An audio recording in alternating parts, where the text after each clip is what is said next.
Hi, my name is Jenny Hughes. I'm a trauma psychologist and the founder of the Brave Trauma Therapist Collective.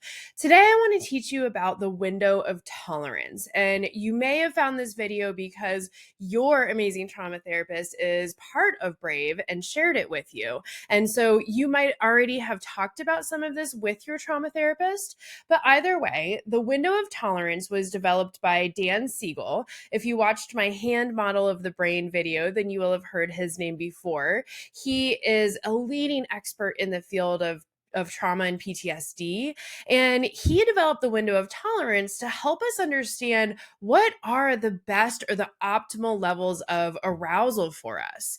Now, you may have had your therapist ask you to kind of rate things on a scale from like 0 to 10 or 0 to 100. This is called the subjective units of distress scale, or the SUD scale. And it's something that we very often use in trauma therapy to help us understand how activated is someone or how intense is the work for someone in any given moment. And when we're talking about the window of tolerance, we can use the SUD scale to kind of give us like more objective or more kind of grounded information around what things are like in our brain and body. So I'm going to show you a worksheet that I put together that you may have already received from your trauma therapist, but I'm going to go through it so you understand how it works. Okay, so here is our window of tolerance. It is, of course, represented as a window. And on here, you'll see that we have the SUD scale on the right. It ranges from 0 to positive 100 and 0 to negative 100. 0, let's start there. That does not mean an absence of feeling or emotion or physical sensations, but it is an experience of being calm and grounded. As we move up towards positive 50 and positive 100, this is going to be your hyperarousal, okay? This is as you're increasing anxiety or maybe even starting to feel afraid. When you move down negative 50, negative 100, this is hypoarousal, or otherwise known as dissociation, numbing out, checking out, whatever kind of word you want to be using. So, what we are going to be doing, and what I encourage you to do with your trauma therapist, is to use the SUD scale and these two experiences of hyper and hypoarousal and come up with some anchors for each of these different numbers on the SUD scale. When I talk about anchors, I'm talking about actual lived experiences that you have had in your life at each of these different numbers. And you can do even more than this, but a really great starting point for hyperarousal is 0, 50, 70, and 100. And then for hypoarousal, we're going to talk more about negative 10, negative 30, negative 50, and negative 70. And I'll go into each of these here next.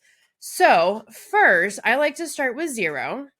Remember, this is not an absence of feeling or emotion, but it is a time in your life where you felt calm and grounded. And I really, truly want you to think about any time in your life where you have felt that experience. And it may not have been perfect. It's not about, being, on a secluded, island, tropical island all by yourself and there's nothing wrong in the world. But any kind of moment where you knew that you were safe or safe enough and you had that experience of being calm and grounded in your body. I want you to think about what was going on in your brain. What was it like what kind of thoughts were going through your brain, images, emotions, and what kinds of sensations were happening in your body? How do you know what a 0 feels like? How do you know what it feels like to be calm and grounded? Then with my clients, I will actually go to 100 next because it's actually pretty easy to figure that out. Usually it's the trauma that we're working on or a trauma that brought them into therapy with me. Now, we do not have to go into all the details of that. It is more about thinking what's the title of that trauma? And then just kind of quickly thinking about what was happening in my brain. So maybe my thoughts were racing. I was trying to figure out how to run or fight. What was happening in my body? My heart was racing. I was breathing so fast. My muscles were tense. Okay. So once we have 0 and 100, we can work more in the middle. A set of 50 is going to be a really healthy and adaptive level of anxiety. For me, it is often public speaking. And so it's that anxiety where I'm nervous, I can feel the butterflies, but it also helps me to stay motivated, to be focused, to be really on task. And so a set of 50 is a really helpful level of anxiety and arousal. So think about what that is for you. What is your 50? And then a set of 70 is really important because and this might be a different number for you, so you're welcome to scratch out 70 and change it, but oftentimes right around anywhere between kind of 60 and 80 is that point of no return where if we get up to that point, and let's just say 70, if we get up to that point and we do not have a tool or a way for us to help regulate our nervous system, then we're going to very quickly shoot up to 100 as kind of this point of no return. And we're going to go all the way out of our window of tolerance. And we will eventually come back down because that's the only way for our body to then, that's the only thing for our body to do at that point. But this set of 70 is important to understand so that you can kind of be aware of when your brain and body are starting to get to that point of no return. Now, when we're looking at hypoarousal, sometimes this can be a little bit trickier because, by definition, with hypoarousal, we're starting to decrease our level of awareness. Okay. Now, a -10, that's going to be kind of like mindlessly scrolling or kind of other things when maybe, if you like gardening, you're kind of weeding and you're just kind of going through the motions. You're aware, you're pretty regulated, but you kind of have that like other sense of like, I'm not 100% there.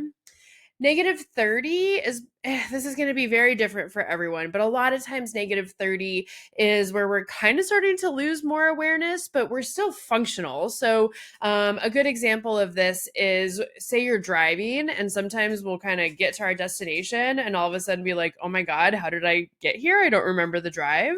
So we weren't unsafe, but we also were not really connected with what was happening. And so we weren't encoding and remembering the things that just happened on the drive. Once you get to things like -50, -70, I don't even have -100 on here because that would be full loss of awareness. But these are going to be really great to get feedback from your trauma therapist, from loved ones. If, especially with your trauma therapist, they're going to have a really good understanding of dissociation because dissociation is totally normal. It's a really, really helpful thing that our brain does when we're overwhelmed. But when we get into these more kind of like higher or more intense experiences of dissociation, it can, cause problems because we are losing whole chunks of time. So it can be really helpful to work with your trauma therapist and to have them give you feedback about what they notice when you're getting more and more dissociated. And if you have loved ones in your life that notice that you kind of check out or have to do that like hello, hi, and try to get your attention, if you want to start teaching them about dissociation and giving them permission to give you feedback on what they notice, that can be a great way to understand this as well. I want you to know that when it comes to hyper and hypoarousal, these are all normal, natural things that our brain does when we're under stress. I want you to be thankful that your brain does this because this is how we protect ourselves. These are our different kinds of survival. Hyperarousal is fight or flight. Hypoarousal is freeze and fawn. And so there's nothing wrong with it, but sometimes these things can cause problems if we aren't aware of them or they're happening too frequently. And if we're not inside of our window of tolerance when we're doing trauma work and you're working with your trauma therapist, you're not going to be getting the full benefit from the work that you're doing together. So understanding your window of tolerance is going to feel really empowering. It's going to give you so much helpful information. And I think it's going to make a big difference in the work that you're doing with your trauma therapist. Thank you so much for watching. I hope this was helpful. Be sure to subscribe so you can know anytime that I am publishing a new video with lots of tools and techniques that I use all the time as a trauma psychologist and that I teach the members of the Brave Trauma Therapist Collective. Take care.